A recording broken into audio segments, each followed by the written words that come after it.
breakdown? Are you pay at each tournament or you pay up front season? The league fee is paid ahead of time. That's $100 per person. That's for the entire year. Paint you buy at the event. Okay. But again, you're only buying one case. Now there's no limit on paint though, right? Correct. Say one guy can shoot 3 cases for some Right. reason. There's other paint available. The paint, the team as a whole has to prepay for the paint. So a minimum, there's 7 guys on the roster, 4-man format. So the team has to buy 7 cases of paint prior to the event. So one case per person. If you need more paint is available at the event. Okay. And then also, are you guys, as for Red Dot, are going to allow, like, say, team shoots 2 cases for the whole thing, you're going to be able to bring that paint out to Red Dot and play on the field, or the league paint? The league paint, yeah. How does that work? Yeah, it is league paint, but it is our paint. Yeah. Okay, so absolutely. We'll still be able to use absolutely. You can carry that over to the next event. Oh, you can? Yeah, yes. and or practices or anything you want to do. Next event, you still have to buy 7 cases. No matter what, every event, 7 cases. Yes, but you can carry it over. Okay. Yeah. That's what I was wondering about the paint. Okay. So I'll show the play first, which again, like I said, is on a small field. It's indoors, but he'll kind of walks you through it. He'll do a narrative, so on and so forth. You didn't make it full screen, right, Harley? Yeah.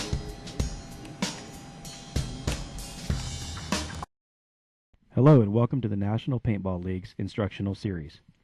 In this episode, we are going to guide you through actual gameplay footage with commentary.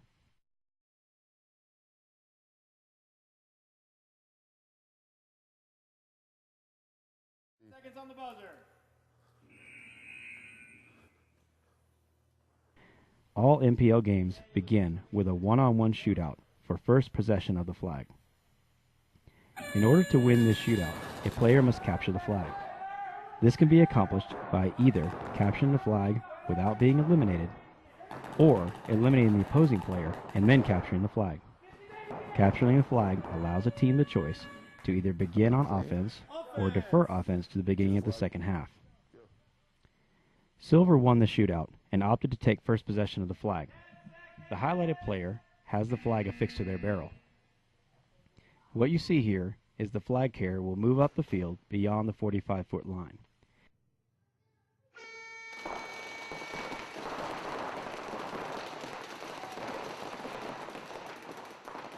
Become eliminated, dropping the flag, and starting a 20-second recovery clock. A teammate will recover the flag and attempt to move forward in order to cross the midfield line.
Unfortunately, they failed to cross in the allotted time and incur a side out. You guys see what happened with that? The side out? Time ran out. Time ran out, which means he sided out. The field is split into that first white line you see on the right screen. That's a 45-foot mark. He has 45 seconds to cross that line from the time the game starts. He has a midfield line at the halfway point. He has a cumulative 90 seconds to cross that point. If he doesn't do either one of those in 45 or 90 seconds, side out, he loses the ball, the flag. Now defense has the flag. Make sense? 45 seconds first line, 90 seconds second line. If he doesn't cross, they lose their chance for a point. Kind of like football, you get 4 tries for a first down. If you don't make it, you lose the ball. Same thing. What that does is always, you'll never It eliminates bunker monkeys, it eliminates stalemates, and it always keeps that flag moving forward. So, Does offense the flag always, start from that position the other way then, or you start at the beginning? you start over, new game. That's why I'm saying there was 8 point attempts in 6 minutes. They either scored a point or they sided out, or the flag player got shot and they didn't recover it within. If the flag player gets shot, his team has 20 seconds to get that flag while still remembering the 45 and the 90-second clock. And if they don't get the flag, it's a side If you don't get it in 20 seconds, side out. You lost your chance. We are back after a 50-second transition. Blue has possession. The highlighted player is the flag carrier. As this play develops, you will see the flag advance into the midfield until the carrier is eliminated.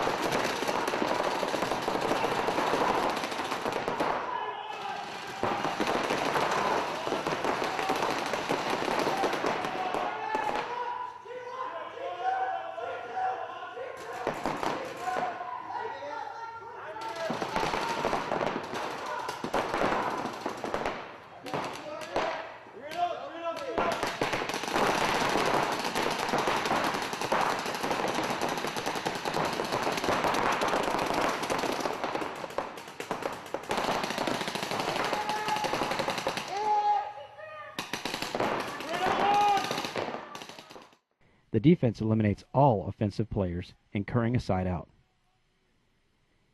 We're back after a short 20-second transition. Silver has called for a quick start 10-second buzzer in an attempt to catch Blue unprepared. We see the last Blue player hurrying into the start box before the beginning of the play. Had he not made it to the start box before the horn, they would have been automatically eliminated.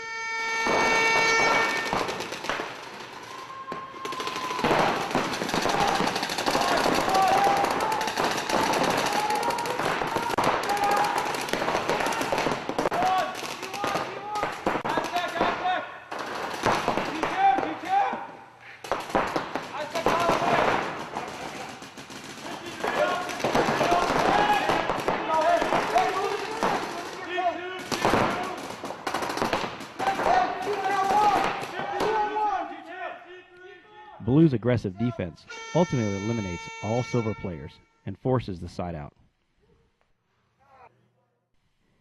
Here we are, back after a full 90-second transition. Blue has possession.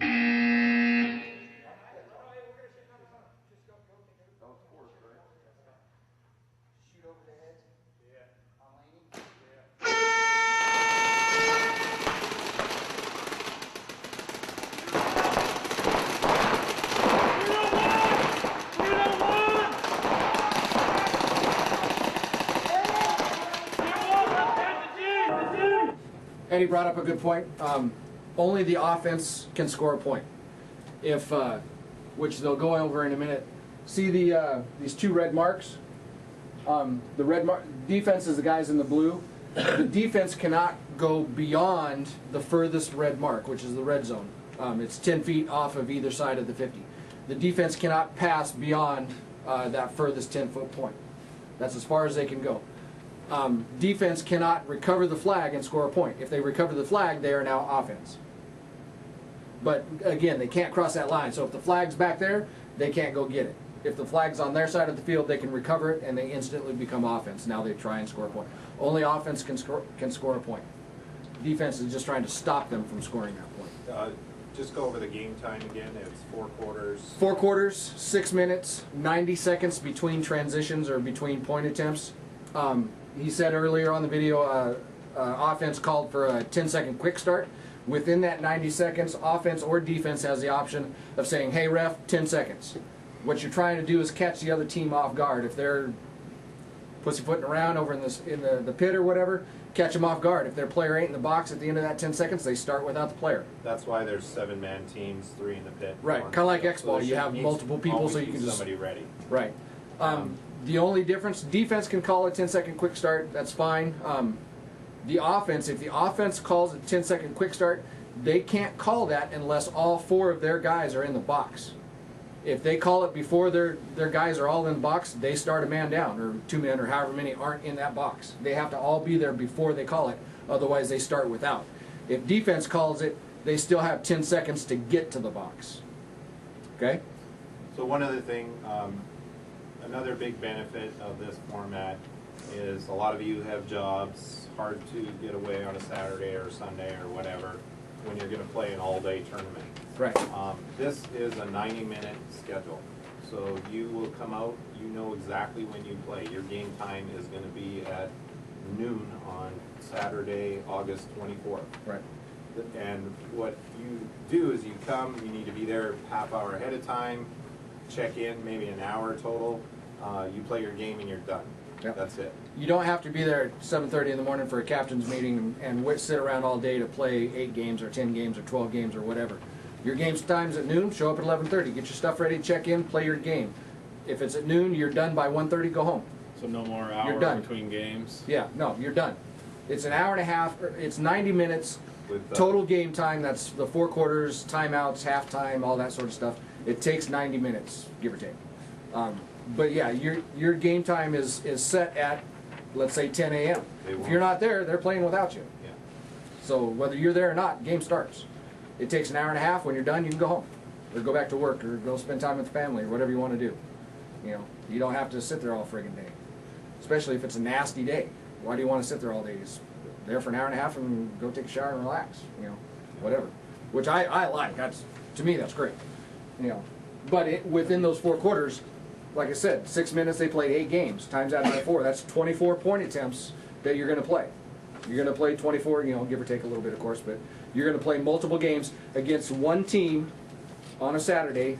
The next 2 Saturdays or whatever, you're going to play a different team, but you play that same team all 4 quarters, and that's it. It's like a round robin, but it's split up over several months. So no more wondering what field you're on at what. Right. One It's all field. set. That Same. makes it a lot nicer. I mean, So I think we're on. we'll have all 6 teams there, because one team's, you know, these 2 teams are playing at 9 o'clock. At 11 o'clock, these 2 teams are playing. At 1 o'clock, these 2 teams are playing, and we're done. That's it. So reffing is easy, you know, because I can rotate refs out. They can go on and do other stuff. They don't have to sit out there all day and break for lunch and all this other crap. It's just in, out, done. Quick and easy.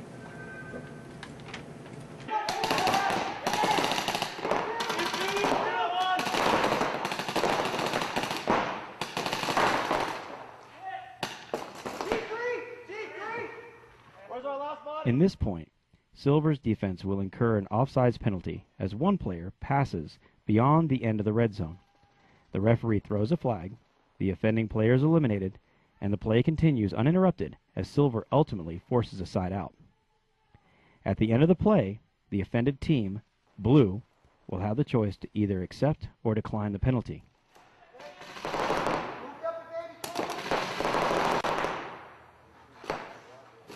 The reason Blue has the option of accepting or declining, Blue is the offense. If they scored a point, obviously they want to decline it.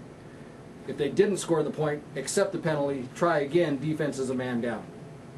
Because if you accept that, let's say you scored a point and then you accepted the penalty, well, that point is negated, you're trying again. So if you scored a point, you decline it, move on.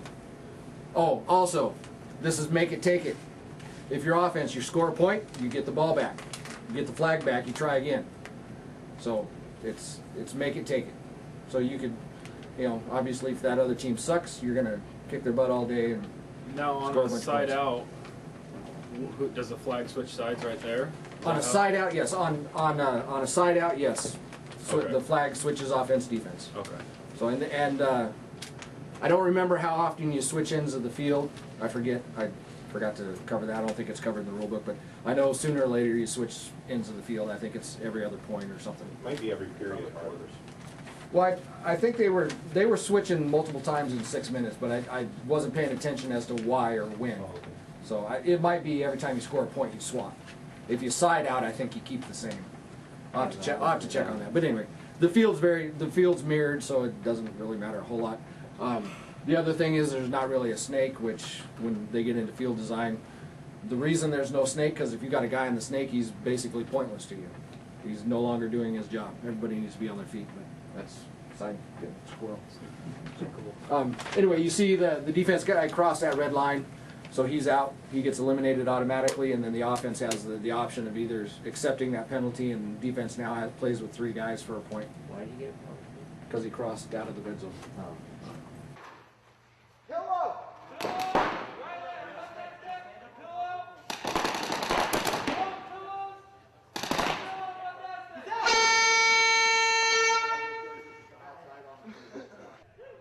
Here we see the referee announcing the acceptance of the offsides penalty against Silver. Accepting will allow Blue to retain possession, replay the play, and force Silver to defend, man down, creating a power play opportunity. Declining would have allowed the play to stand, Silver would take possession, and start the next play at full strength.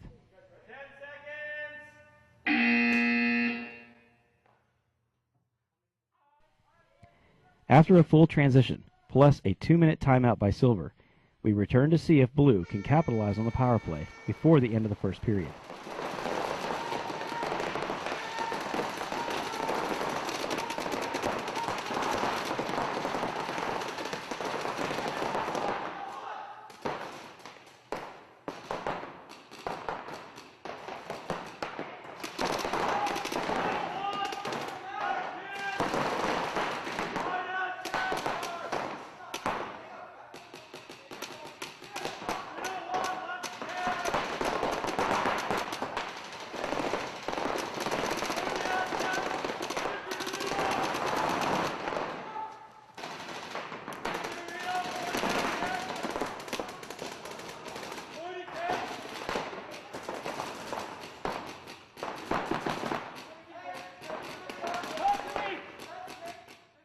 As Blue advances down the field, we will see for the first time the flag crossing the midfield line.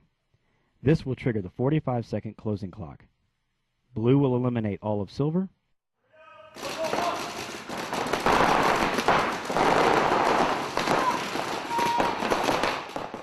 The flag carrier will trade out with the final Silver player and stop short of the goal line in order to prevent a dirty hang penalty. A clean Blue player will recover the flag and complete the scoring drive as time runs out in the first period. The referee will inspect the player, determine the flag carrier is clean, and signal a score.